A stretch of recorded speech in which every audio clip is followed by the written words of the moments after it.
trying to stream. All right. Let me share this out quick.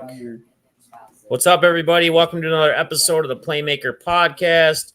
We got your normal crew here. We are traveling right now, so just bear with us. But what's going on, guys? Brady, how you doing tonight? Good, man. Crazy NFL weekend. Excited for the game tonight. I'm all in on the Rams. Actually, I should go get my hat after this, but I'm hoping the Rams win tonight. So we'll see. Yeah, buddy. Hey, Nate, what's up, buddy? We'll go. Yo, what's going on, man? Like I said, crazy thing in football. Eagles lost as predictable, but they're ready for tonight's game, and I'm gonna go with the Cards. I'll take the Cards tonight. Actually, I'll go a little different. Wow. All right, Balls. Well, yeah, good week for me too. I went 4 for 4 this weekend. Didn't miss any picks. Took the Niners, hit there. So keep riding the hot hand. I'm going Cards tonight, man. I like physical football teams. I got the Cardinals.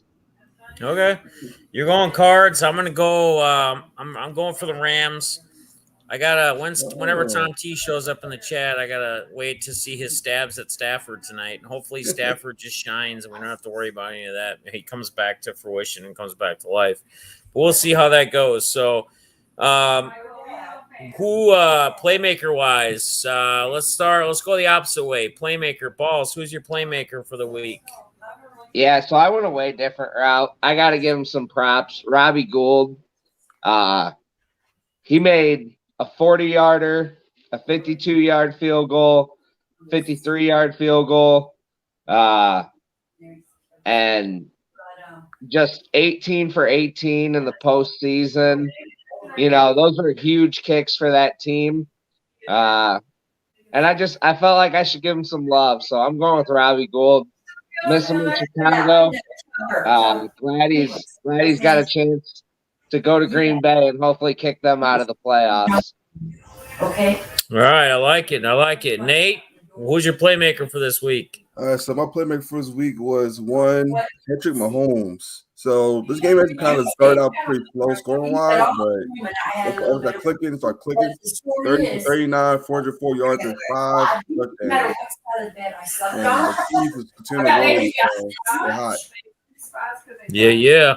Brady, talk to us. Who's your playmaker for this week? Yeah, I'm going to go with Josh Allen. 300 yards passing, 5 tutties, 60 yards on the ground. So, good weekend.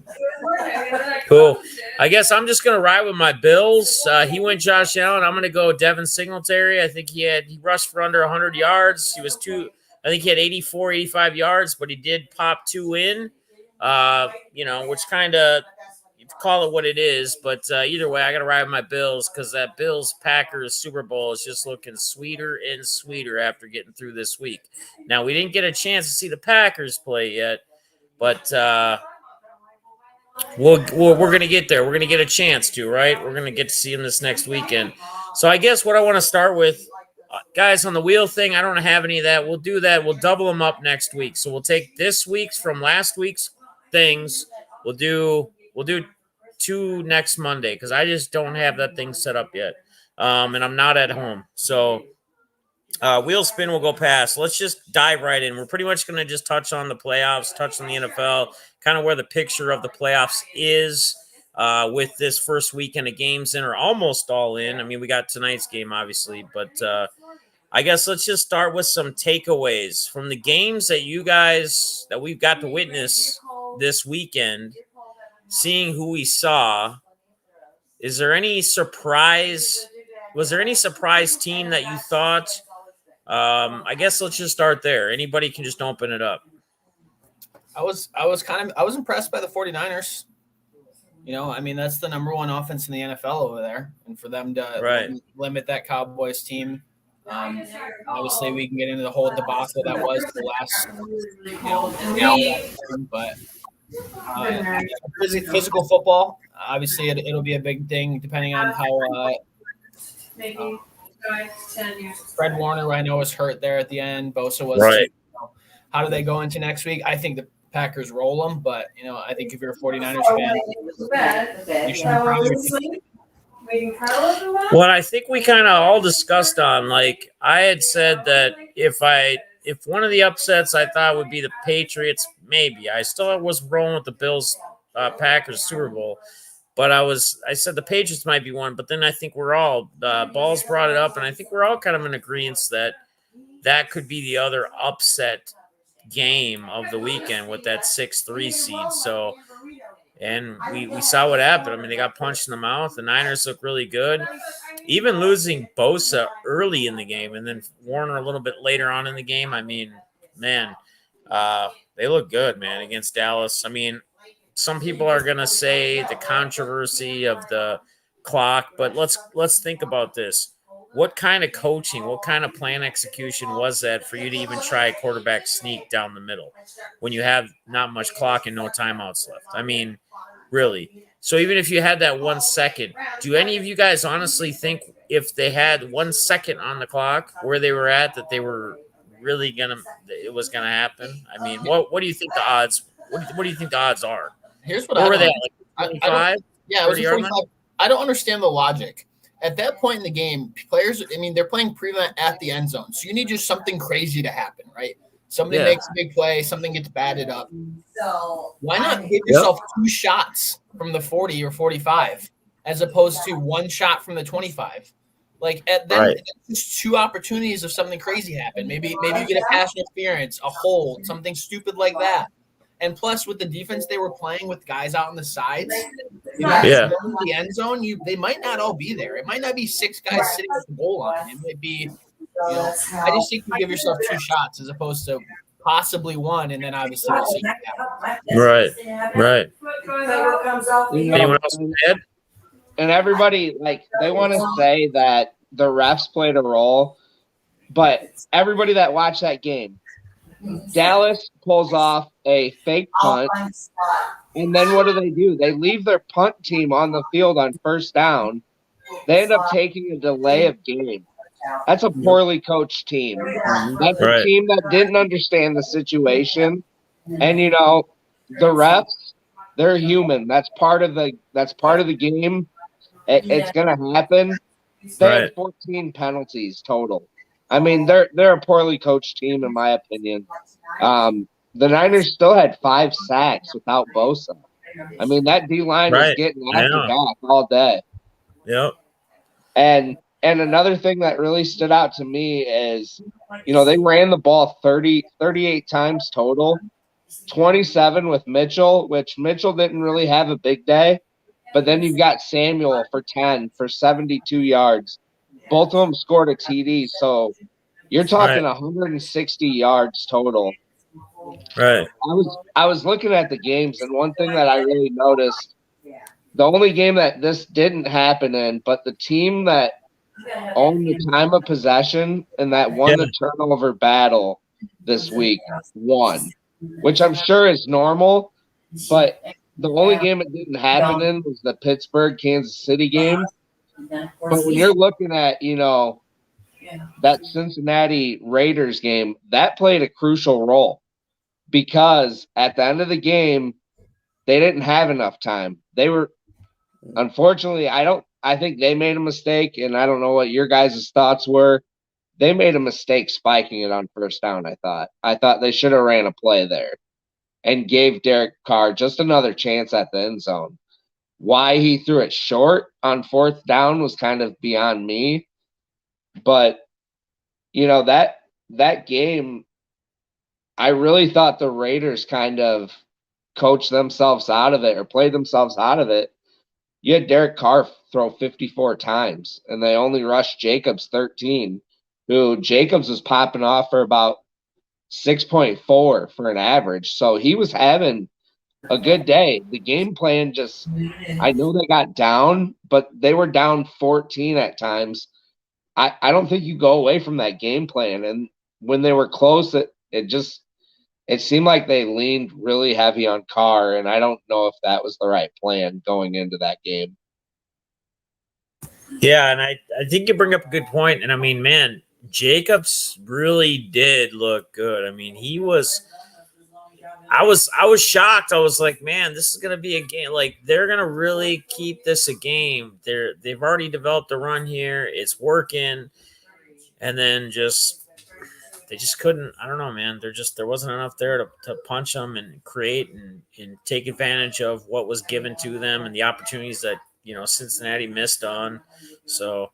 Anyone else got anything like specific from the weekend's games that like sticks out to you, whether positive? It doesn't have to be maybe not necessarily a surprise, but more like I'm kind of surprised that this went this way.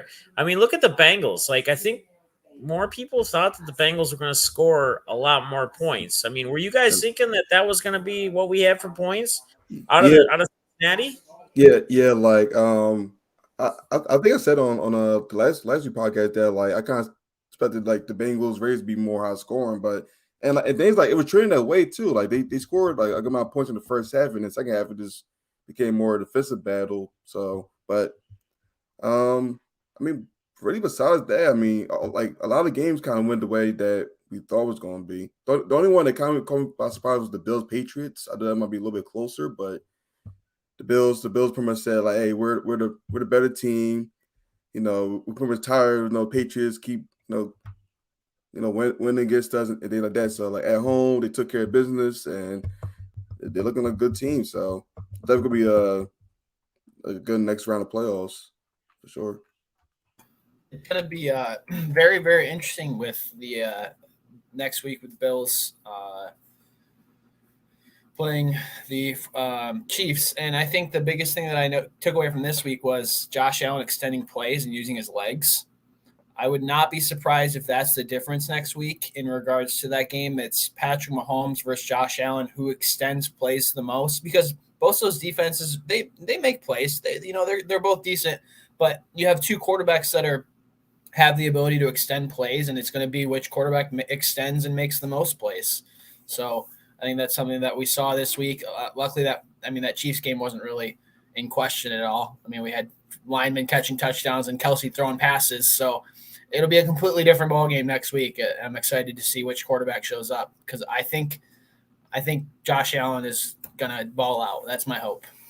And I agree with you. I think Josh Allen,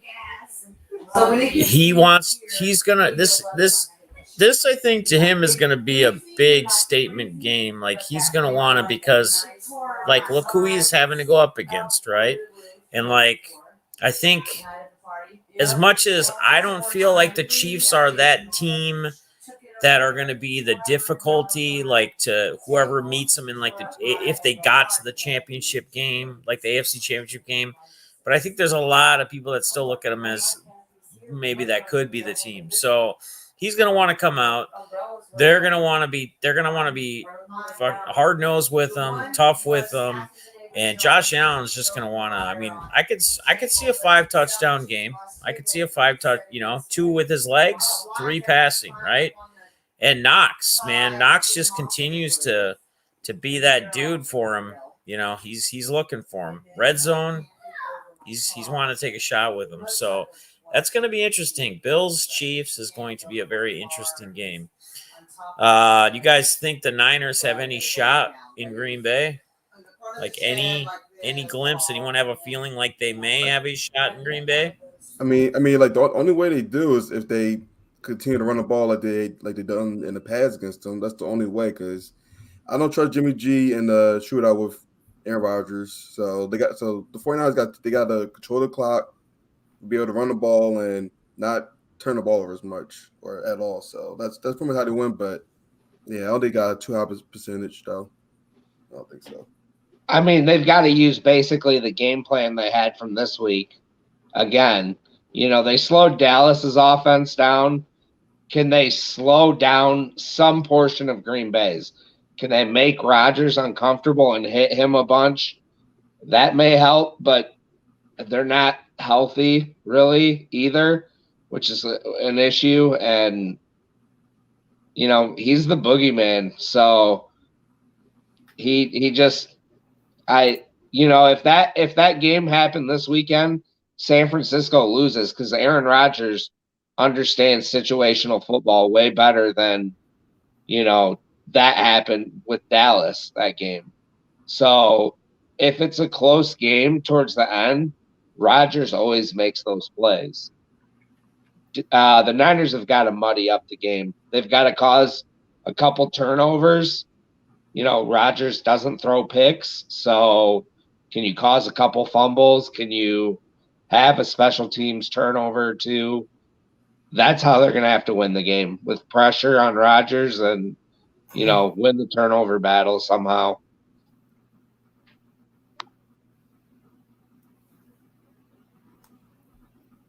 All right. So again, going back to like between this weekend and the road to the Super Bowl, the road to Los Angeles, where do you see, or what game do you see next weekend with the biggest potential you feel of an upset?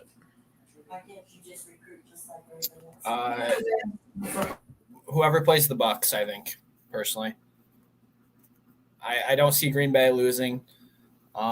Tennessee had a week off. There's always that lull with teams. It'll be interesting to see how they come out of that. But I think hopefully with Henry back, I haven't looked into the news at all to see if he's designated to return. But I think the biggest game is either the Rams or the Cardinals, depending on the night. And if I'm the Tampa Bay Buccaneers, I don't know who I want to see. That's the interesting thing, because Nate, I think we would both agree that the defense of Tampa stopped the Eagles' rushing attack. Mm-hmm. And, we can talk about, well, it's the Eagles. The Eagles ran over a lot of teams near the end of the season. This wasn't like they were playing crap teams. They were putting up 200-something yards rushing on a lot of teams. Yep. So for Tampa to go out there and pretty much make it non-existent, I think maybe a team like the Rams matches up a little bit more, because whether or not Stafford can beat Tom Brady, I bet you he can sling it pass for pass from the entire game, and they'll be there. Can Kyler do the same? I'm not sure. I know they rely on James Conner and Edmonds a little bit more, so maybe you don't want to see the Rams, but it'll be an interesting matchup. But I think that at least has the highest potential because of some explosive quarterback play, and Stafford's ability to stretch the field with his weapons. And I know the Cardinals haven't looked great, but I wouldn't want to play Kyler Murray and his speed. So. Yeah, if I were to take one, I'd probably take Cincinnati.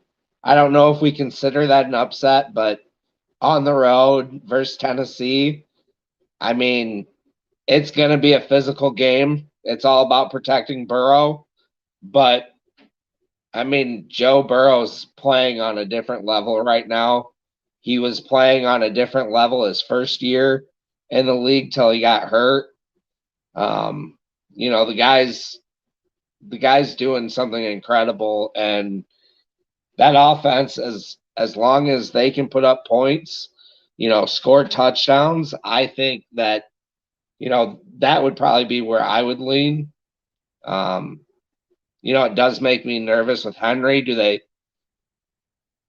Is Henry 100%?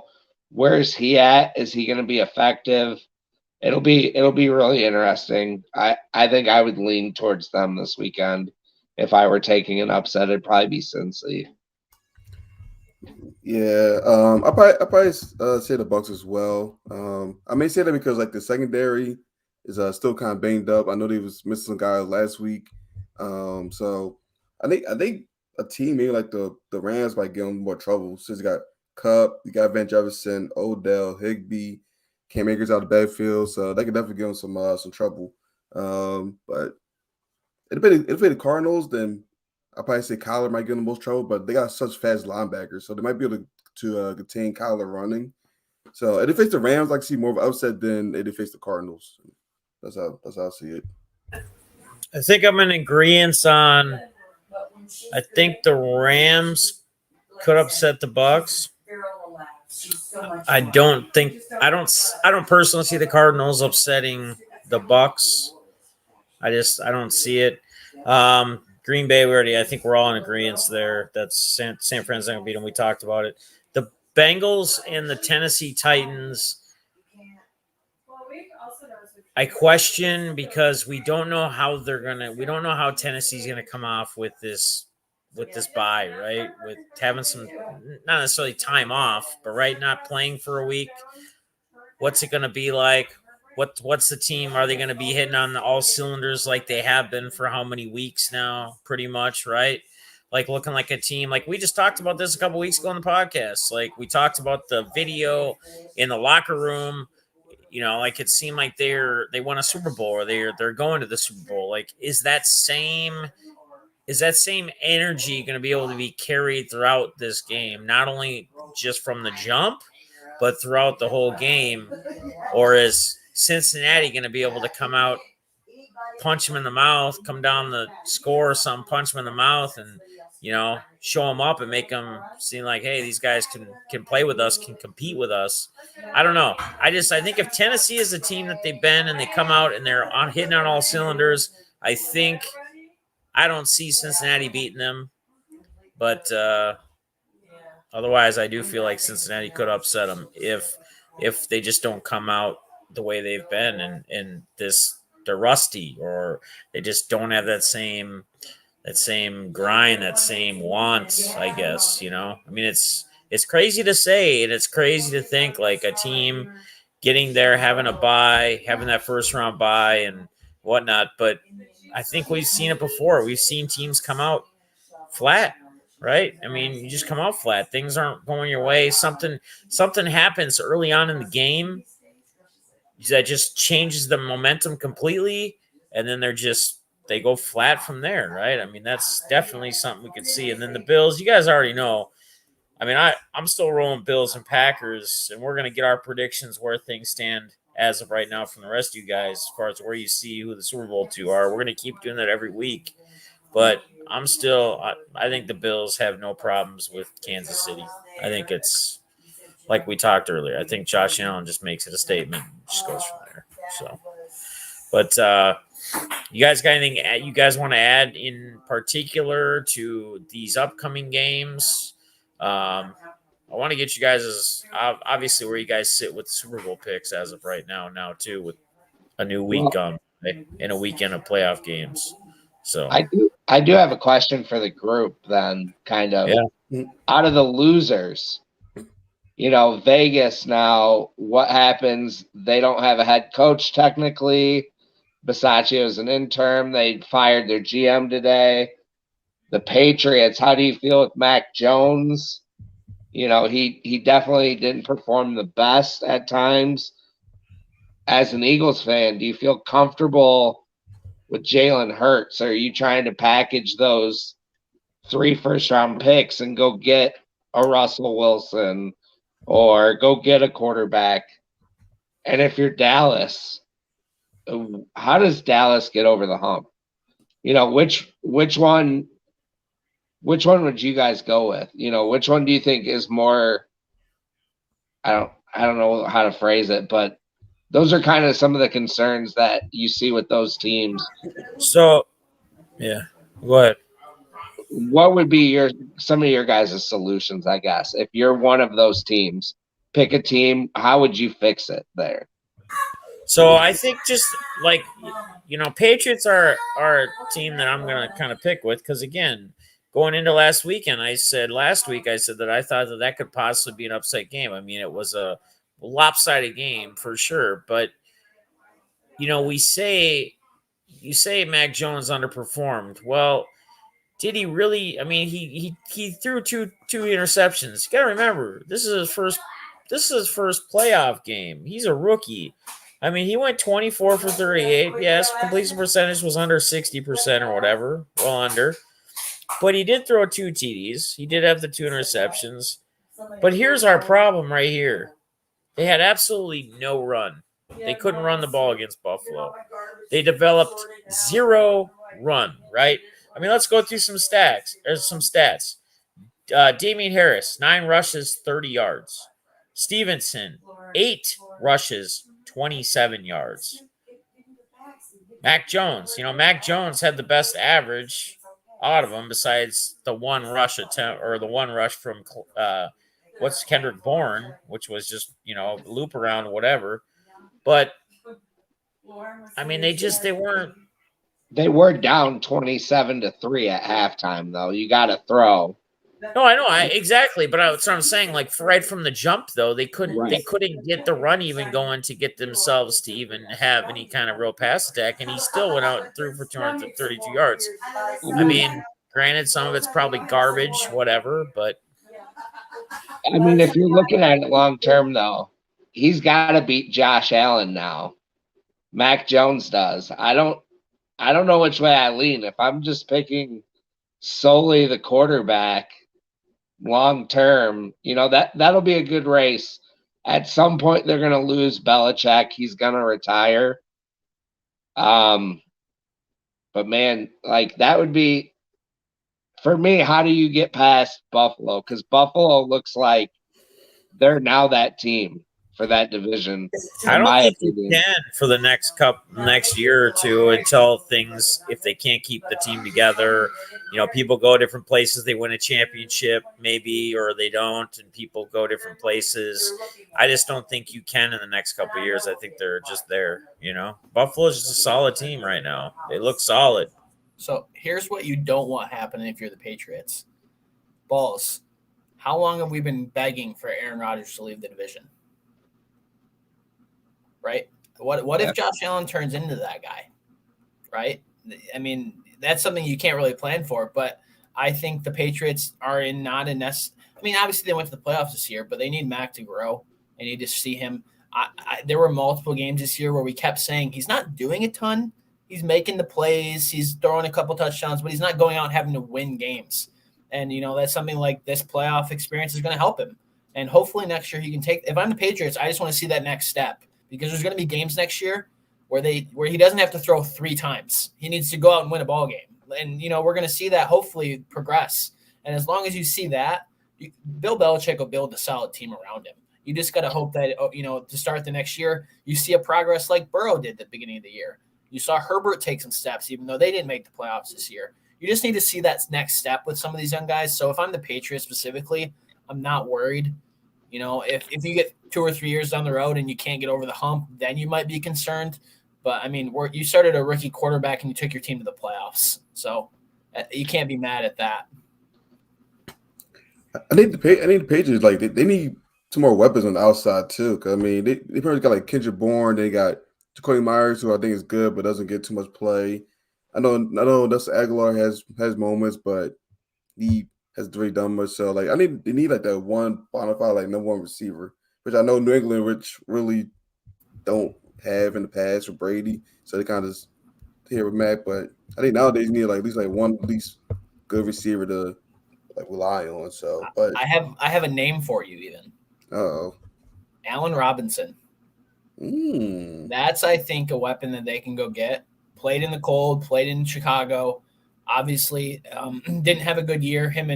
He was injured a little bit, never really got together with Fields. But that's the type of go-get receiver that can take some pressure off of a guy like Jacoby Myers, who still is young. Mm-hmm. But, and he's, I mean, as good, however good or bad you think Allen is, he's probably one of the top 3 wide receivers in free agency this year. So, I mean, there's going to be a lot of people going to try to get him. But I could see that being a name for them if they want to splurge on the outside. I want to bring up somebody, and I think I'm going to actually change him as my playmaker instead of Singletary. I'm just going to write it. And it's not a team that I'm rooting for, but it's a guy that I got to give props to in honesty. What about Jet McKinnon for the Chiefs this weekend? Like, dude, like me, even as a DFS guy, he wasn't even in my picture of even playing because I was so heavy on Darrell Williams as a lot of people. There's some people were in the industry, but like he came out of nowhere, right? Williams had that fumble in the beginning of the game, which then put him to the sidelines, and McKinnon just got it going. I mean, I'm looking at these numbers, not even realizing he had 12 rushes, 61 yards, 5.1 average. Okay, that's fine. But then he had 6 receptions for 81 yards and a touchdown, a 13.5 average. So he had 140 yards, a TD, and a guy who was second, third, fourth string, depending on what time of the year it is. I mean, this dude got an opportunity and ran with it. Like, he literally got an opportunity. Williams fumbled that ball right in the beginning of the game, and he ran with it. And he looked good. You know who he is? He is a former Viking, baby. Hashtag skull. We got all sorts of players up in these playoff games, just not with the Vikes. What's up with that? I think they with McKinnon's dad, like he just couldn't stay healthy his whole career. That's the problem.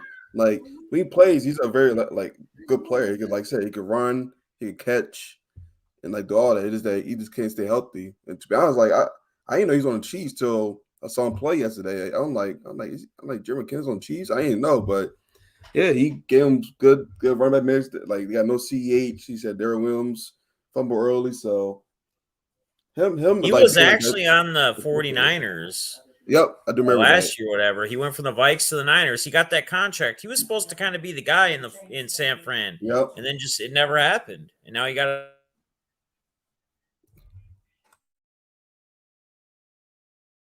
You did.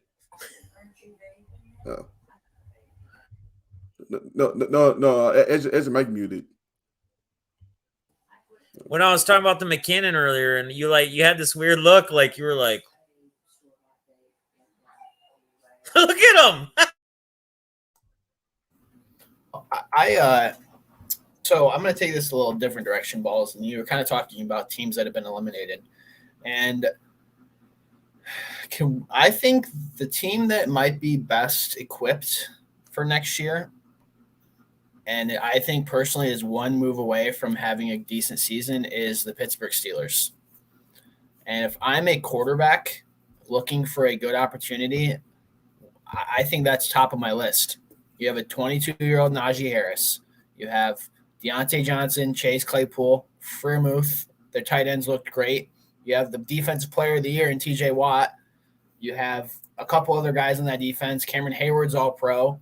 I mean, I've never watched the Steelers this year, but I didn't realize how awful Big Ben was until I watched him the past 2 or 3 weeks. That's an offense and a team that I think could have gone way farther if they had competent quarterback play. And this is nothing against Ben's career. He's a Hall of Fame quarterback. He's won 2 Super Bowls. He's done all that. But my goodness, they couldn't throw the ball more than 6 yards down the field. So if you get a decent quarterback in there, there's going to be some names out there in free agency. You might trade pieces or something like that. But that's a team that has all the pieces to potentially make a splash next year and maybe take a next step, depending on obviously the most important position in football, who they have as their quarterback. Balls, what do you think?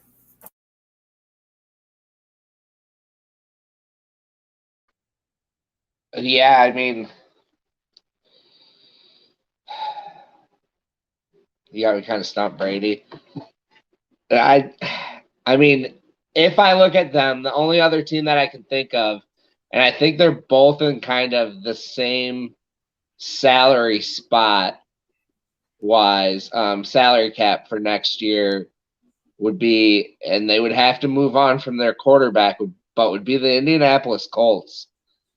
I'm wondering if they move on from Wentz, and if they do, I would love to see Rodgers obviously leave, but could they go after, who could they go get? Do they, they've got a lot of solid, I think they had 9 Pro Bowlers this year on their team. They've got a really good team, a really good GM. They've got draft capital. They've got free agency money. They've got a good young offensive line, some defensive talent. Darius Leonard, and you've got up front, I can't think of his name, DeForest Buckner as well. They've got some good core pieces. Jonathan Taylor.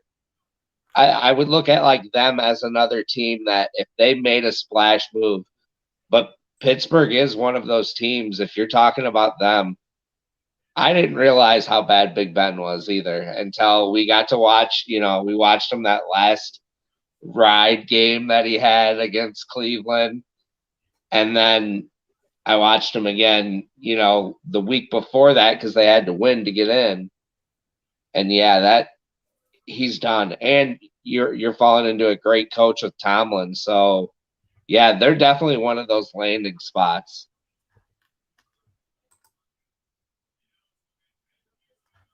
I can see it. I mean, sorry, I just have to keep unmuting my mic, and I don't have a mouse or anything, so it's like I'm always running around with my laptop here. Anyway, I can see it.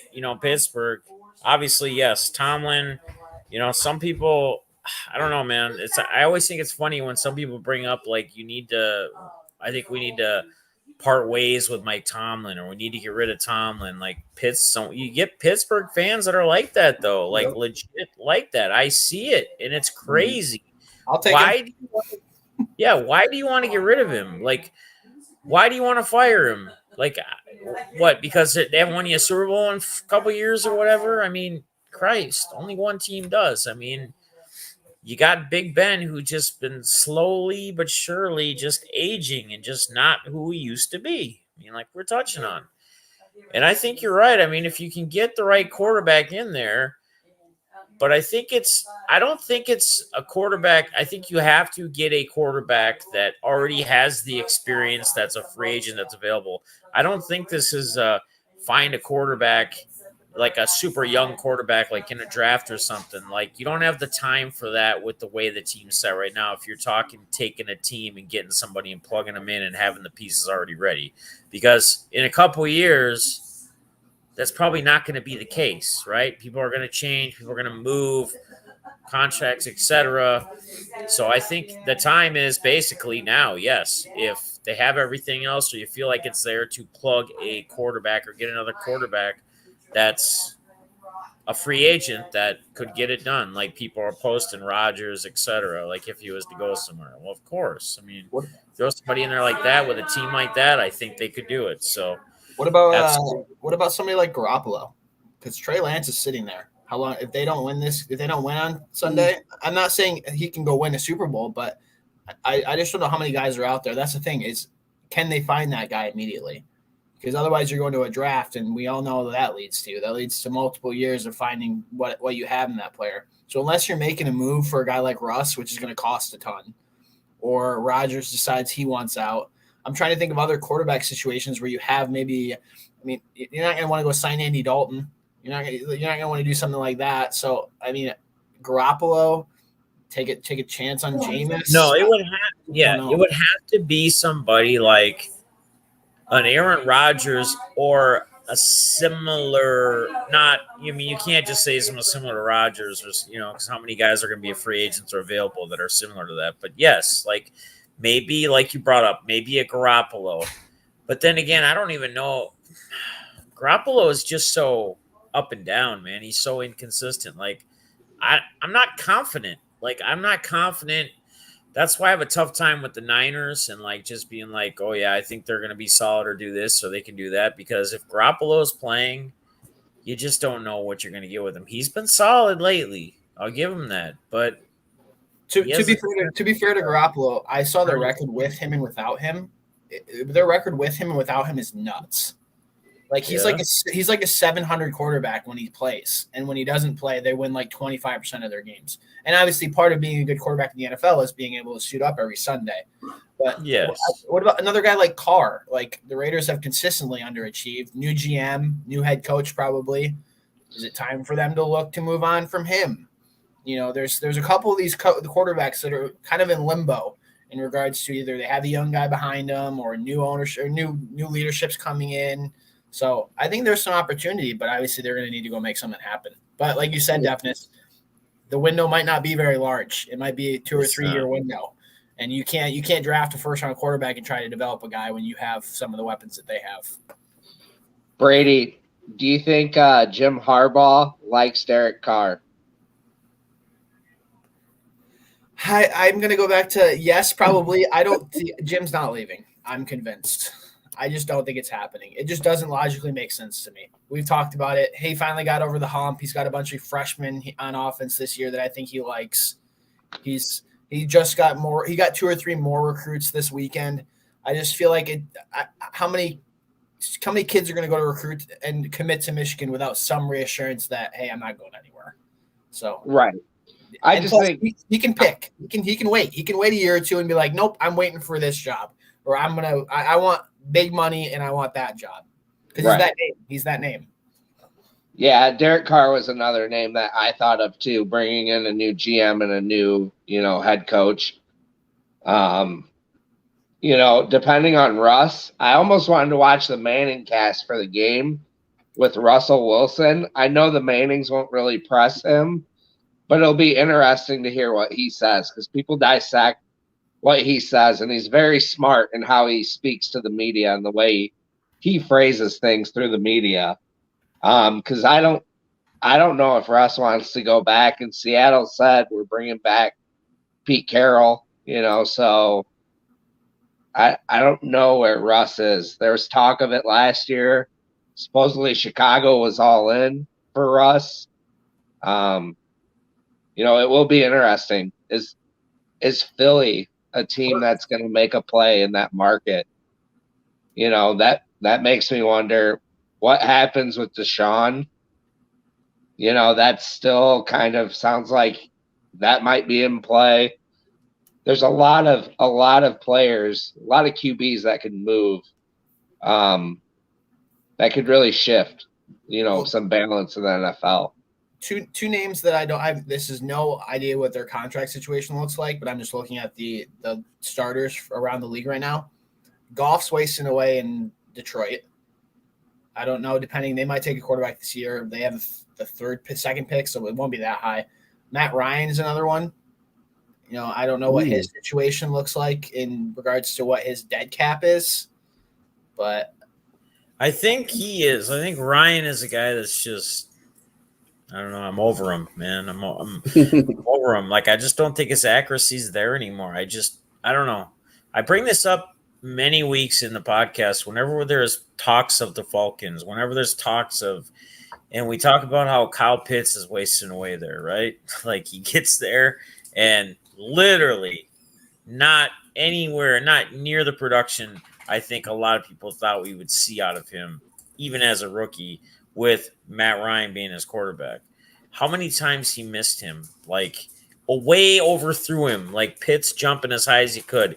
He putting on the red zone, and them getting, Falcons are in the red zone again. And then here's a pass, the back thing, and it's a ball like 5 feet over his hands and him jumping as high as he can.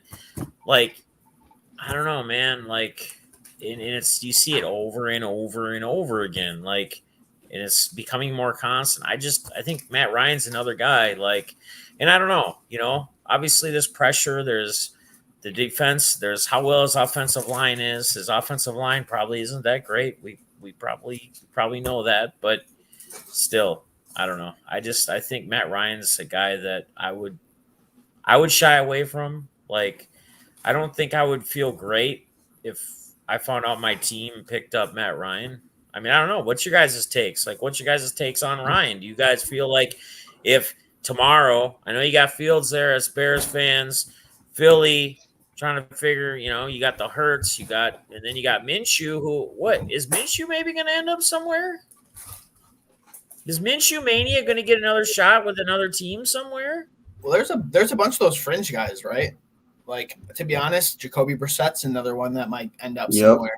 I'm saying this right now. Mitch Trubisky will get a shot somewhere. He will at least be able to compete for a job. Whether or not he wins it is a different scenario. Mariota's sitting around. There's a bunch of those. Obviously, Dalton will be a free agent again. Mm-hmm.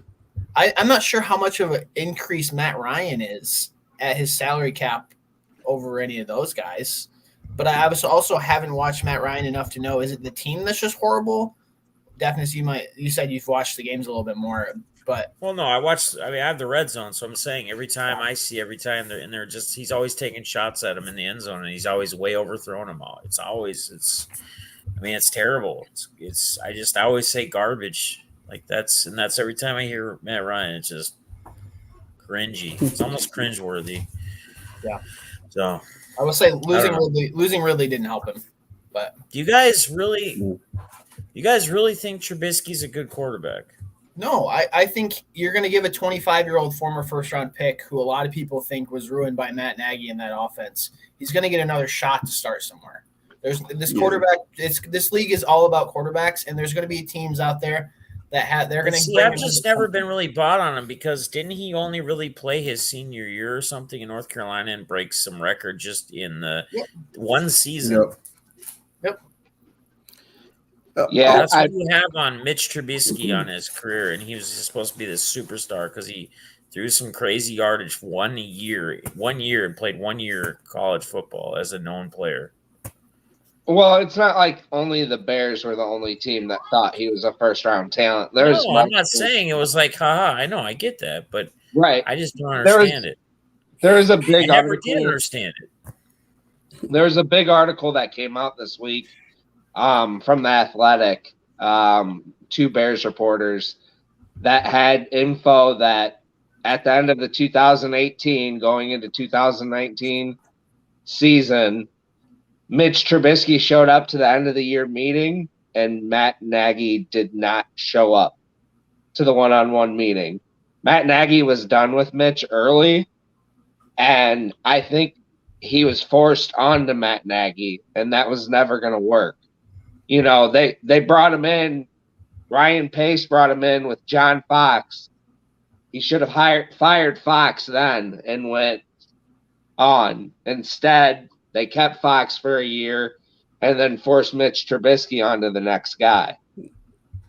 Therein lies the problem. And Matt Nagy and Mitch just never – if I were a team, you know, teams are going to give Jameis Winston another shot, and he threw 30 interceptions on the last year of his deal. Yep. Mitch isn't going to be a quarterback that's going to go out and be a top 5, top 10 producer. But could he play a role like Jimmy Garoppolo maybe does? Sure. He's just got to be on the right team, I think.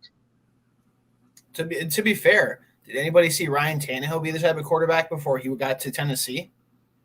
So, I mean, it's all about the type of situation you go into. The one thing I will say was it, and I don't like bringing this up because everyone goes, haha, you're a Mitch fan. I like Mitch. I hope he succeeded. But he also was third in the NFL in QBR his second year in the league because they used his legs. They moved him around the pocket. Mm-hmm. And for whatever reason, his third and fourth year in the NFL, that completely disappeared, and they tried to make him a drop back, throw the ball downfield. So what all I'm saying, Deafness, is there's a lot of these teams that are searching still, and I think he's going to get some eyes, along with all those guys in that group. Somebody's going to decide Andy Dalton needs to come around. Somebody's going to decide they want to see Tyler Huntley. He's another name that's he's going to get some views. So in a quarterback league where you have multiple teams trying to figure it out and a draft class that's super weak, I just wouldn't see surprise some of those guys just get another shot, at least to compete for a starting job or be brought in for a year with the understanding that the quarterback that they drafted in the middle of the first round is going to step in after a year or two.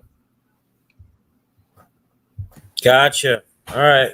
Yeah, I mean, I don't know. It's interesting. Like, yeah, you think about guys. You got like the Minshew mania, man. It's like I kind of forgot about him lingering in the backs, but you know, he gets one game or so and is successful, and I think he does deserve another good opportunity. Is it going to happen? When's it going to happen? Where do we think it's going to happen? I mean, it's going to be hard to say. So, are you guys still standing with your same predictions as far as who's going to be in the Super Bowl? Or you got different? You changing it up? No, I was still in mine. I still got Packers cheese. I said so. It's still looking good with that. So I'm sticking with it. Well, I had Dallas, so we're out on that now. I will say I feel a lot better about Tampa after yesterday, just because I think that defense is playing at an elite level. I was very concerned with them losing Godwin and Antonio Brown, so this week will be interesting depending on who they play. But I'll go Bucks Bills because I can't pick Aaron. I'm sorry, I just can't do it. Yeah, Bills Packers, unfortunately. Don't sound so happy, Balls. You know, here, listen, check this out. Brad has a good comment. What's up, Brad? What's up, everybody else? Brad says Tannehill is a product of great play. Well, let me just share it on the screen.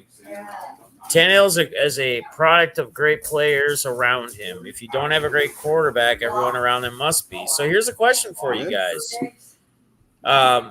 Is Tannehill similar to a Trent Diffler?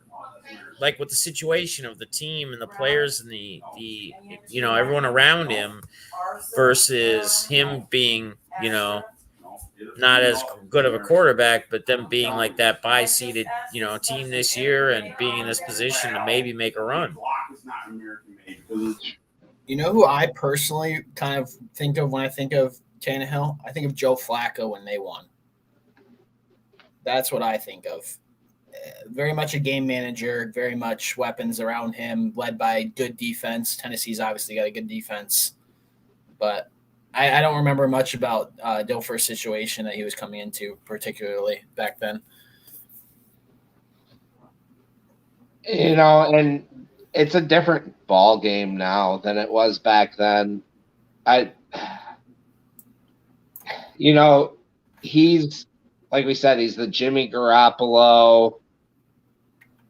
Almost, Kirk throws for more yards, but Cousins, to me, kind of feels like he's in that tier a little bit, where there's not that everything has to be great around him, but I've always thought of Kirk Cousins like he's not going to be the guy that's going to necessarily win you the Super Bowl, go out and win it for you, but he's not going to lose it for you either. I don't feel like Tannehill's that guy either. He's not going to win you a Super Bowl. You're going to need Derrick Henry to have a big game. You're going to need A.J. Brown to break a couple big runs after, the catch. But can he get you there and possibly win you that game? Sure. And like you said, Flacco really does kind of fit that mold. Just kind of a game manager, get you there and make a play or two when it counts.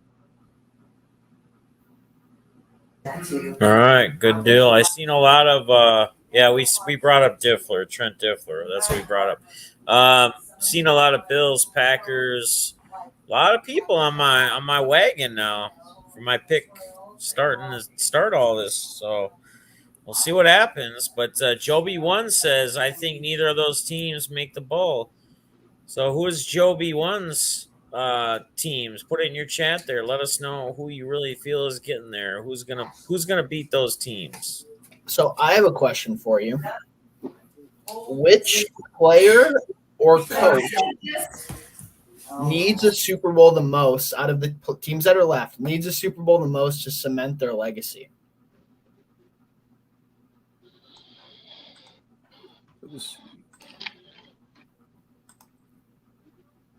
Run it back one more time. The question. Sorry, I got a lot of.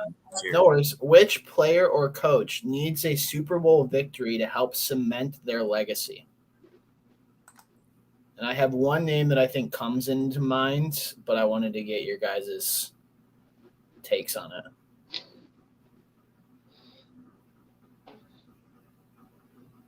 it. Man, looking at it from a coaching perspective,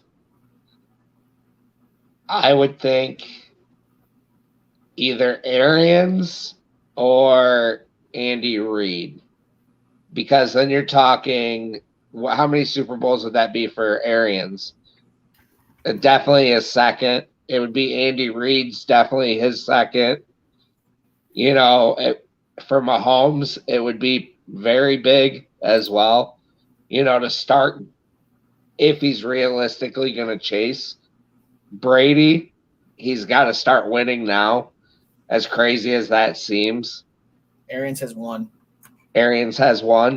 Yep. So, I mean, if you win 2 Super Bowls as a coach, I feel like that puts you on another tier.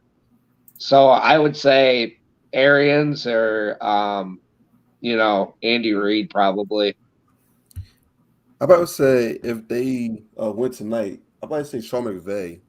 Because Sean McVay had so much hype coming as coach. He's like this offensive wonder, young guy, brilliant mind, and like he got close. He has made Super Bowl but lost, and then the past couple years they've been kind of, I guess we'll say, inconsistent. So I think him needing to try to get like a Super Bowl is huge. And obviously he pretty much he really didn't blame golf, but he kind of saying like, if I got a better quarterback, then it should be good. And now they got Stafford, so I think a lot of pressure is on him to get a little run going and before we get to the Super Bowl. Which player or coach needs a Super Bowl victory to help cement their legacy? And I have one name that I think comes into mind, but I wanted to get your guys' takes on it. I want to go with coaches, guys that are going to be coaches, and then I'll figure out they're going to have probably some quarterback with them. Brian Leftwich and Eric Bieniemy, baby. Let's bring it. The future of the NFL, the future of coaching. We don't know. They may fail, but that's what I'm going to run with. I would love to see one of those guys in Minnesota. So my name that popped into my head, and that was one name that popped in. But I think the biggest name that is going to help cement his legacy is Aaron Rodgers. And here's why. When you talk about the greatest quarterbacks of all time, one Super Bowl, that second one is just big in regards to, Green Bay's had 30 years of Hall of Fame quarterback play. Aaron's been probably one of the most gifted quarterbacks of all time, if not the most gifted quarterback of all time. And to come out of that career with one Super Bowl, I just feel like he would be disappointed in that. And if you win a second one now with that team, especially after everything, all the drama and everything that's been going on in Green Bay, if he wins a second Super Bowl and then leaves, I don't think any of that spills over. I think that Packers family, they're not going to be upset if he decides to call it quits or leaves. If he comes up short again, like they have the past couple years, and then either splits to a different team or retires, I think there's going to be some sour taste in the mouth of some of those Packers fans saying 15 years and we got we got one. I know we won a lot. We went to a couple of championships, NFC championship games, obviously the one Super Bowl, but I just feel like there'd be some disappointment on behalf of Packers fans if he doesn't get one more before he leaves. Daph, what do you think? Yeah, I don't know. Brady's always like the magician on the. He's always got his little screens going back there, and he's always running with the numbers, and I say something, and he's always fact checking me, and then he's like pulling up something to add to it, like he's got the little extra little thing going on over there, like it's Inspector Gadget or something. But yeah, I was also seeing if Stafford, I don't know, did he get that in on that quarterback sneak? We're gonna find out here. Balls, you said Stafford. That was another one that kind of popped in my head. But. Yeah. Couple of things I'm seeing on the side too, just in regards to. So talking about Andy Reid, like Brad has a good point. Like he said, I put it up on the screen for a second there, but he said is the reason his team gets into bad positions with time on the clock. He seems to forget what a timeout is. So again, going back to, are these guys, do they really always have a clue of what really is going on in the game? Like, or are they daydreaming at times? Like, you kind of got to keep your head's got to be in the game at all times if you're going to be, you can't just be fucking lollygagging or forgetting about what the hell you got. When you got to take timeouts, when you got to use them, clock management, etc. Brady has better teams. Rodgers is the better player. That's how he sees it. Brad says that. So he says Brady has a better team. Rodgers is a better player. Yeah, I mean, of course, Brady has much better receivers, right? But the difference is, and Brady's going to be fine in the cold weather. Brady's not going to have an issue in cold weather in Green Bay, playing in Green Bay when they get there. However, his players, a lot of his players, that could have an effect on. It's not going to affect Brady, I don't think, too much in the frozen tundra if it gets there. But, I think he's got to, not to say worry. I mean, they're getting there. They're going to play their players regardless. But that shit can have an effect on players for sure. So, I don't know. It'll be interesting to see. It'll be interesting to see Kansas City, though, too. Because I was just thinking in my head. I was thinking in my head, and I was like, okay, Pat Mahomes is young. He's got a lot of time to figure it out. But then I kind of think that's because we've been so defaulted to like the Brady Belichick era, and they were together for so long. They had sustained success. But then also you have to forget the greatest quarterback of all time went a decade without winning a Super Bowl. Like this stuff's not easy to do. And so sometimes we think about it like, oh, the Chiefs and Pat Mahomes are always good. But can we make that assumption? Is Kelsey going to be always there producing at the same level? Is Tyreek Hill going to be there? How much till they have to throw money at other guys? And I think we kind of just put it in the back of our heads that like, oh, it's okay if Pat doesn't win one. They'll be back next year. That's not always the way it goes in the NFL. Like you can't just assume that they went to the Super Bowl the past 2 years. They'll be back again next year because the NFL will smack you. They will say, nope, sorry, injuries or salary cap or the coach leaves or something. So if he's really chasing Brady, he needs another one soon, especially with all the weapons that they have currently. And I guess that was something that just kind of dawned on me because I think the default is, Andy Reid and Patrick Mahomes will be there and they'll sustain success for forever. But that's not the case.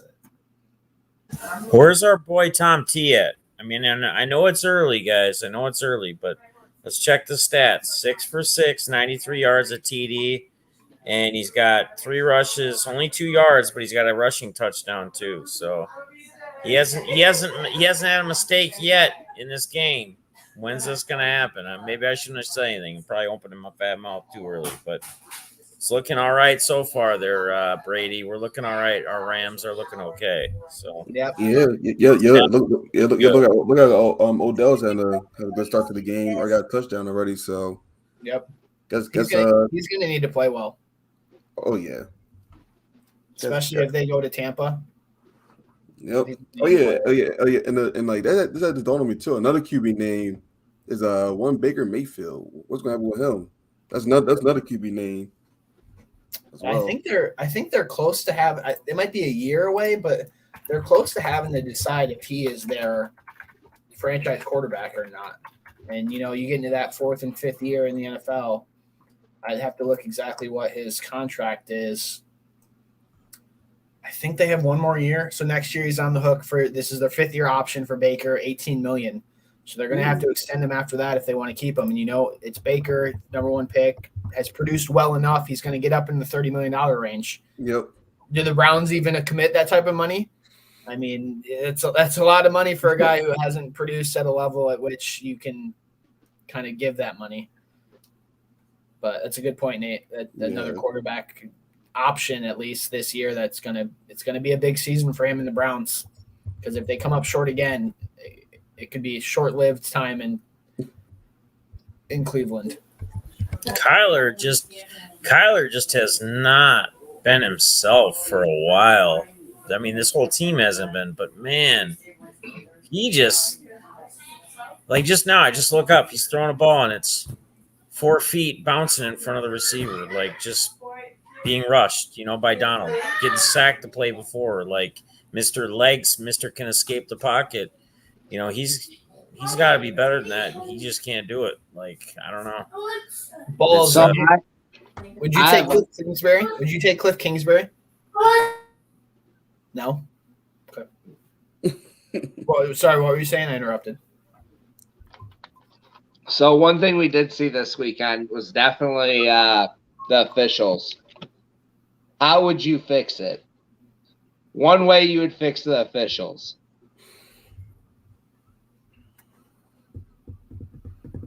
Get away from to have officials on the field to have flags and shit flown when it has to be done to let them know or have something set up, but actually have it. Dude, we have so much technology these days that everything could virtually be scanned, be looked at from whatever. I mean, that could literally happen. You could have the officials on the field, could have some radio. It could be in seconds. Yes, thank you. Nice meeting you. And literally,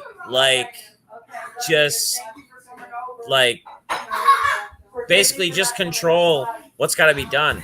Why don't they? I mean, I know they don't probably ever want to do that because they just want to keep it completely natural in that game of flow in the eyes. But how cool would that be? That could be something that could actually be done with how technology is. I just don't understand what's the point of having plays that are non-reviewable. So, for example, the Raiders-Bengals game, they were talking about the whistle. And I don't know if you guys saw this. I tweeted this right away before the broadcast even sent it, and I think I sent it to you guys. There's got to be some rule on an inadvertent whistle. If I'm the Raiders coaches, I'm going berserk, just saying the argument might not hold up. And then they said that play's not reviewable, whatever they called on the field. How are we to the point in 2022 that play is just not reviewable at all? like, unless there's something that's such a judgment call, right, that it's just you can't going back and reviewing it at half speed is just not how we want the game to be. But something that's so, hey, if the whistle happens during the play, you have to replay it. That's such a black and white rule that you can't review that. It just seems asinine to me that some of the stuff that they did deem non-reviewable because they don't want stuff being reviewed. I mean, every year we deal with this in the playoffs, right? Every single year we deal with some situation, and guess what? The next year they implement a rule saying, blah, blah, blah, whatever that was wrong, fixed it. We had the challenging pass interference thing for a year that they got rid of. And now this is probably going to be a thing next year that they say is reviewable. So it's just why can't we have any preemptive discussion of what should – I'm sure they have it, but there's just some common sense things. I'm just like, I just don't understand. We have the technology. It's not hard for somebody, especially in playoff games, somebody in the booth to go, hey, this is what the call should have been. Let's make sure the call is correct so that we don't have to deal with all of the issues of this game was decided on a call that went the wrong way because we have a rule that we set that says we can't look at it. It's just dumb. You know, and one thing I've always thought that maybe they should do is we've got a bunch of former players, you know, whether former players or players that guys maybe that can't cut it in the league, but understand the speed of the game and can understand that. I don't understand why there is not like an officiating academy where the NFL is creating the next crop of officials where they can actually weed out guys, send guys back down, actually have accountability for their officials. Another thing that makes me absolutely nuts is I think it was like that AFL or AAF or whatever it was. They had that sky judge, somebody that was up in the booth that had all the replay going, had all of this, and they would signal down if they were wrong right away and take care of it.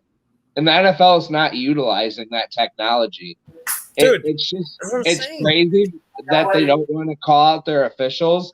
I think as fans, we'd feel better if the officials were like, hey, we got the call wrong. We're going to fix it on the field. We're going to move forward. It's first down. And just keep the game moving. We're going to get past that it was officiated correctly. A call that's going to affect the outcome of a game. You're muted, Duff.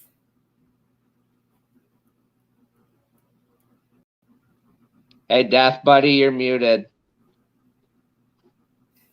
I said, I know I hate this. I'm sick of this setup not being at home. It's ridiculous doing this, but because I just don't have anything and I don't know what I'm doing. But anyway,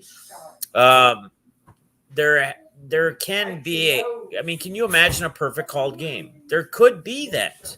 Technology is not utilized the way it's supposed to be. Again, I'm going back to it. Like, you guys may think I'm crazy or think it's funny or whatever, but literally, the amount of crap we can do and where the game is, like you even saying a sky judge not being used in the NFL, there's things that can go beyond that within technology use that can scan the field where the players are, every player, and it could be in real time pretty much, and they let them know, throw a flag or whatever, and it's brought in. Boom, this is it. Like, and it tells them, like, and they don't ever get the player wrong, they don't have the number wrong. Nothing. It's all. Can you imagine one day the perfect game, all game? No bitching about. And if they took that if that was all utilized and that's how it went, you no longer have half of Twitter on fire because of somebody or some ref did this or did that, and it screwed the game, and all the refs suck, and that's why our team lost. And you know what I mean? Like, how often do we hear it? And it's overused. So that brings me to the point of, think of how much money the NFL has in betting during the playoffs. Think of how much money that they have on each and every game. Think of how much money they have in regards to their audiences. And when you have a singular play, like in the Raiders-Bengals game, if that happens in the fourth quarter, oh my goodness. It was a topic at halftime, after the game, in interviews with the players and coaches after the game. But they were, luckily it was in the second quarter, so it wasn't a huge – obviously it's a big play, but it wasn't something that's so drastic that it couldn't be, overcame. But when you have America, like people of America, and the NFL is pushing gambling, betting on games, and all this stuff, and then you have your fan base fighting over calls in a game, that's not good for your brand. It's not good for trying to have an ethically, an ethical sport of entertainment that you can then market to people and say, hey, we are confident that what we're producing is the best it can be. And there's just so many places that I think they're lapsing. And when they go and they are pushing the betting side of this so much, it's just when stuff comes up that's just so controversial. And Brady, you bring up a good point there. It's like, why was that crew? They said, after the game, immediately they were like, this crew is not officiating the rest of the postseason. Why were they officiating in the postseason to begin with then? If you knew that they weren't going to, and they were going to be in one game, that's the issue. The NFL needs to have some kind of formalized training. Plus, a lot of these officials have secondary jobs. A lot of them are paralegals on the side, things like that. They do other jobs. The NFL gig isn't always their full-time job. Do refs get canned? Like, do they get fired ever? Or is it like once you make it in the NFL, you get your I don't know. I mean, and that's the thing too. I guess part of this is maybe there's a union issue too. Like, how much do they get paid a game, right? I just wonder if it's one of those things they get like cheerleader money, like $1,000 a game or whatever they say it is, or like really. I just wonder if it's one of those things. I just wonder if it's one of those things with like the union that sometimes happens where the union protects the worst employees because they're part of the union. And, you have some of this like, why can't it be a performance-based thing? Because, and it might be, there might be refs. I mean, because we see the same, referees, the head referees for a while, you have some of the main guys that you see every year. And, there might be secondary referees that get canned or be asked to move on. But, I mean, I've never heard of it. I've never heard at the end of the year refs being like, hey, we've eliminated these guys because of their performance. Because guess what? In real life, if you don't perform at your job, guess what happens? Your company gets somebody who does. So I just wonder how much protection there is for some of these guys. But, well, and Brady, you brought up gambling. It's interesting that you say that because a lot of these broadcast booths now are wanting to bring in these officials to know. So a lot of these broadcasts or, Fox has got their own certain official that the NFL wasn't ready for. They got plucked away. They took a lot of the talent and offered them more money than they were, getting paid to do the NFL games. Right. And it'll be interesting to see if these sports books that are trying to grow, if they make those type of moves as well. Here's why our sports book, this is why the officials saw it this way. This is why it was ruled this way.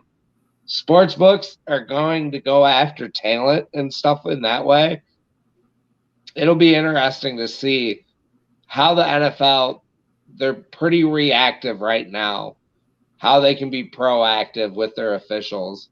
And I think it just starts with either players that don't make it right now or former players, guys that were in the league 3-4 years that have played, know the speed, have them start going through because they understand the game. Have them be a part of that decision-making process. Yeah. Nate, what are your thoughts, man? Shoot.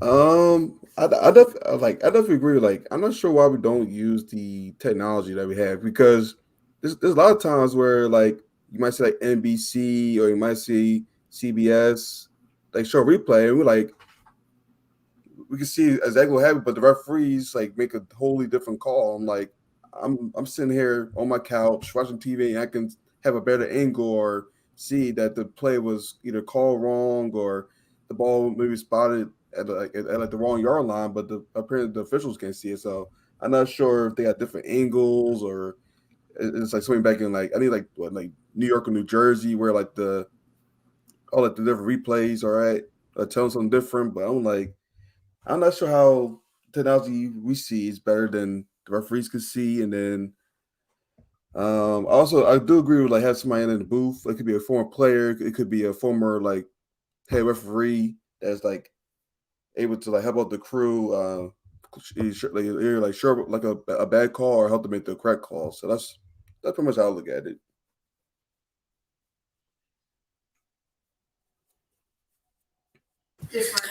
Joby, I'm not sure. I'm trying to read some of these comments too that kind of go with what we're talking about here, but I'm not sure what you mean by no robots don't give the refs umpires a chance to beat you. Well, I think like using technology or robots, if it was a perfect thing that would obviously be tested out, there would be no chance for any refs to beat any team. That's, I think, what the point of it was, or trying to get at it was. Maybe you're having a typo, get on the phone. I know you get a lot of those typo. You're always like, my phone's messing up. But anyway, Rams 14 over 14, still nothing. Arizona looks like Arizona really can't do much of anything. I was like, speaking of refs, that was the longest time I've ever seen to have refs. Do you guys watching the game at all? Yeah. There's the Rams are challenging right now. There's a reception up the right sideline. No call on the field, no catch, no incomplete. The 4 refs got in a huddle and talked for a minute before they decided what the call was. And now the Rams are challenging. But hey, at least it wasn't just. At least they talked about it and got multiple angles. But I mean, that was interesting because there literally was no call. Most of the time they go, "You got it, okay," like catch or incomplete. Nope, they just got in a huddle and talked for like a minute straight. I don't know.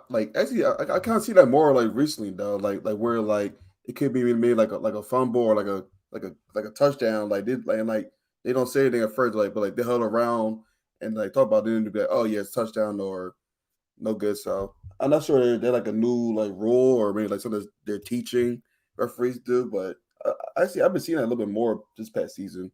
Well, one of the things I do like that they implemented was they are more willing to let plays play on because they can always call them back. You know, you have the famous, always seems to happen to the Lions, but the Lions had a fumble recovery that they, in essence, took like 90 yards on the recovery, and they said he was down, and he was very obviously not down. And so it's just nice to see little adjustments like that. I think they're trying, but it can't be the center of conversation in the playoffs. It just can't be. And I feel like it is every year. Ever since that Saints-Rams game, right, with that pass interference call, I feel like every year it's been something. Here's one thing I just think about too. When I think about because I see a lot of Brady and Rodgers comments going on back and forth between like Joby and Brad. So this just made me think about something. I'm sitting here. You know, Brady's, we'd say the GOAT, right? Rodgers is like, had a great career. I think some of us feel he may be the MVP and some of us don't. Maybe Brady, but either way. Is it interesting to you guys, though, that you never really see Brady do any of the creative Rodgers stuff on the field as far as like when he's always quick about getting the free yards and doing the snap and the 12 men on the field and him like getting everybody sneakily up and doing it, or the free play action where he always seems to capitalize on it. Always. Like it's always a touchdown or something, a Lazard touchdown or something, and like a free play, you know, like they're throw the flag, they play it, he goes, and it's a touchdown. But I'm trying to think as I watch games of Brady, I don't ever see that, like, I'm not saying creative on the field as far as like how he develops plays, but how he takes advantage of getting those free yards and utilizes things off of the penalties. He's too old now, Def. It's not worth his time. He needs to exert his effort on other plays. That's all you got? Tom Brady's not a cheater. Is that cheating? Is that cheating? No, I'm just but that's just one of the things that makes Aaron Rodgers having 12 men on a field be cheating. No, he's really good at hard count. He's really good at. I mean, that's just one of the things he's always been good at. I know, it's just super. I mean, but you think about it, it's very creative, and he does it often. I'm sure Tom Brady's good with letting Aaron Rodgers be good at hard counts with his 7 Super Bowls. There you go. I'm just teasing you, Def. No, you're good. Like I said, Brady's the GOAT.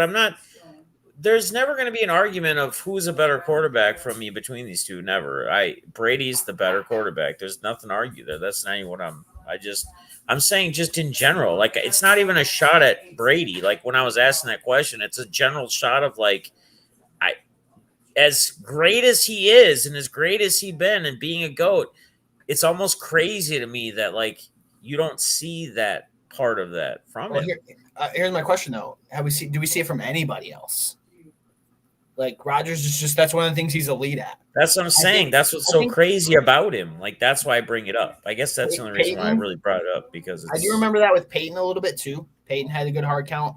Yeah, a little bit. So, it can just be one of those things where Rodgers, his ability to understand the game and understand, that type of stuff.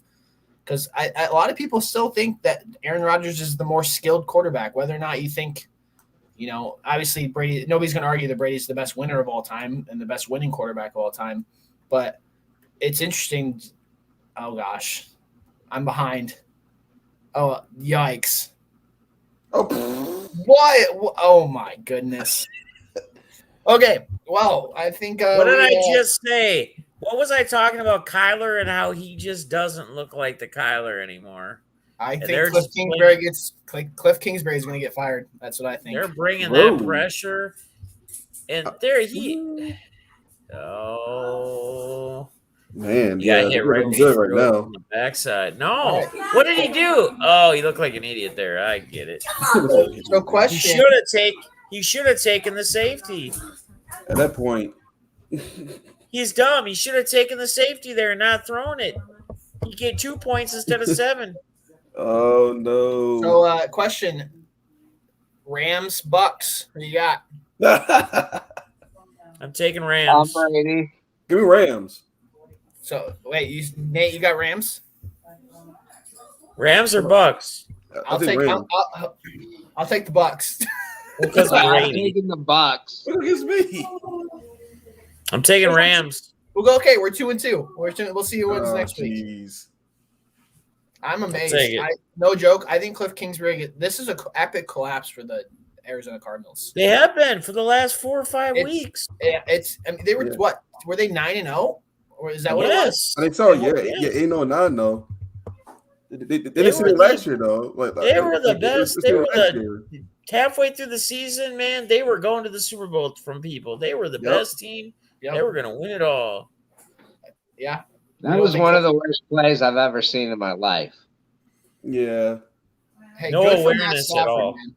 Good for Matt Stafford. I want to see him continue to play well. Tom T, where you at, bro? Taking my shots. He can be added to Tom Brady's hit list.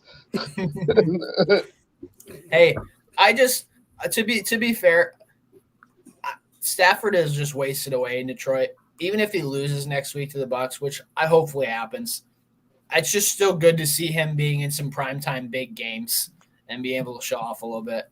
As much as I hate the Lions, I don't want to see I don't want to see a Barry or Calvin situation again where the guy just wastes his career away for 10 years. Yep. Right. So I agree. Man, the Cardinals game. All right. You guys got anything else for tonight or no? Do we have any other questions from last week? Dude, I really don't. If you can pull them up, man, I'm on a laptop and I got one thing I can't utilize. I didn't have time to barely get on. Like I said,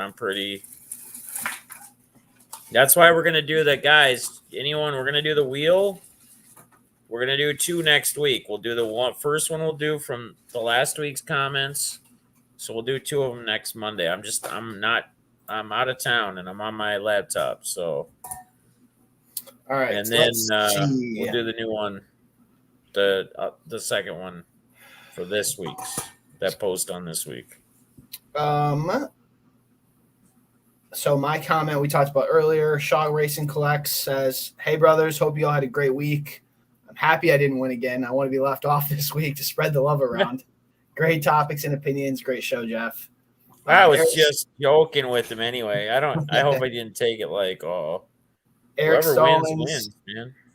Hey man, I emailed and DM'd you on Twitter. Thanks for the win. You guys are awesome. I'm guessing you got back to him with that, Def. What? Eric Stallings, I think, said he emailed and DM'd you, but Amy Buchanan. Oh, yeah. Amy Buchanan, great picks, guys. Nate had a question. Cam Reddish traded to the Knicks. Where do you think that puts the Knicks in the East? Garbage. That's where I think they belong. I mean, he's a decent floor spreader. I think Cam's actually a really great pickup for the Knicks. It was a first rounder, wasn't it? Isn't that what they gave up? Yes. Yeah. And he's going to be next to RJ Barrett again. Yep. Yeah. They played together in college. But I don't know, like with the Knicks, I don't know. They got a whole bunch of just they got a whole bunch of solid guys. Like they got RJ Barrett, they got Cam Reddish, they got Emmanuel Quickly, they got Quentin Grimes, another guy. I mean, they got Mitchell. They even got a guy like Mitchell Robinson. Like if the guy just can figure out how to stay on the floor and not fall out, and they got Randall there. Like he's a good just backup from They're currently 22-22, 11th in the East. So they got some games to make up. They started out strong. Yeah, they did. Then they were December, they just fell off. They were one of the top in the first 10, 12 games, 15 games. They were up there. I will say right now, I called the Memphis Grizzlies. They're playing out of their minds still. Ooh, that meant Ja Morant. I know. Hey, I know Curry was not in last night, but they got Clay back and they got all the guys. My Wolvies beat them by 20. Yeah. And they're playing. They've been playing the out Warriors, the lines too. The Warriors, they got blown out. Yeah, the Warriors got blown out. The Warriors got blown out, and then they blew out the Bulls, and they got blown out again. So it's the top of the conferences right now. The Bulls obviously are decimated with injuries. It's just awful to watch. It's not even fun basketball to watch. KD's out 4 to 6 weeks. Steph's missing some time. It's wide open right now. Want to bet? Heater playing well, but yeah. All right, let's see. Bogart Sports Cards, good show, fellas. Thank you for watching, man. We appreciate the comments. Joe Mans. Finally, the Giants fired Judge. Gettleman resigned. Who do you think would be good for the positions with my beloved New York Giants? I'm about to say if I Giants like they need to look for a veteran head coach. They need somebody who's been stability wise. So I think someone like a Jim Caldwell would probably be good for them. I know a lot of Lions fans that wish Jim would have stayed with the Lions. They did not like that firing and the hiring of Matt Patricia. I do think it'll be very interesting to see. Do they go with somebody that can mentor? Who's the quarterback there? I'm drawing a blank on his name. Jones. Yeah, Daniel Jones. Yeah. I mean they can, but things they kind of flamed out with Judge and I forgot the name of the previous head coach before Judge, but they need somebody who's been a head coach before or had some success. So let's say maybe a Caldwell or something like that can Brian Flores. Brian Flores was the name. I was gonna say. I think he makes a lot of sense. Yeah. Oh my God! Did he turn it over again? Did he? Well, that wasn't his fault. That was Connor's. Oh yeah. Oh my God, he did. But yeah. It was off of Connor's hands. James Conner. Wow. They should throw it deep right here. Just go deep toe down. Might as well. Chuck it. Go for the throat. I need Cup. How many receptions does Cup have? Does he have any yet? Oh God, I think he had one or two maybe. He I need him to get 8. One. Yep, one for 5 yards. All right, last 2 comments, both from my dad. Does Ian Happ deserve 500 at bats this year? This is a conversation we had. Does Ian Happ? Yeah, Cubs outfielder. It's happening. I always say that whenever he's on. I like him. So. You like him? The only thing is who the heck else do they have to give it bats to? There's nobody else there. You want Jason Hayward hitting 600 times? No, thank you. You're not a Ian Happ fan? No, I like Ian. He's 27. He's been up and down from the majors and minors. He's been up and down in regards to he plays really well for. He's a journeyman kind of. Yeah. It's one of those things where he's got the potential there to develop into a decent everyday player. I just don't know if the biggest thing is there's nobody else to give it bats to. If we had a bunch of young guys, we were sitting there hey, giving Ian 500 bats takes away from A, B, C, fine. But that team's right now is just nobody else in the outfield to give it bats to, so why not? And my dad's last comment was, there are only 6 comments this week. I should win. He always comments. He goes, I'm never even close on the wheel. He's like, Who said that? My dad. He goes, every time Desmus does it 7 times, I end up on the other side of the freaking wheel. I was like, well, be better. Sorry about it. Well, and I list them all by how they read in the comments thing. So everybody's different every time. So it's not like everybody's in the same position and it's all different. It's how it is. It's crazy. Yep. No. But again, so again, guys, we'll do it. Couldn't have any. I was already late. We were late getting even live because I was scrambling with the laptop, the only way I could share the link, I could have texted it, I guess, to Balls or something, but it was on the laptop. I don't even know how I would have done that. I had to get into Twitter, and I wasn't signed into Twitter on this laptop, so I had to go through all that crap trying to get the link shared out. So we'll do them both next week. So the comments from this past week we'll do first in the beginning next week, next Monday night, and then we'll do the giveaway for the other ones, and then we'll go through the other comments at the end next week. So, but yeah, I think we're good, you guys. We did what we could. I apologize, just not in the same, traveling. So, good night. So I'm just, whatever. We'll, it'll be normal next week again. So, all right, guys, later. Go Rams. Peace out. Peace. He didn't end it. He didn't end it. He just left. Is that what he did? Yeah. I'm leaving too. See ya. Bye.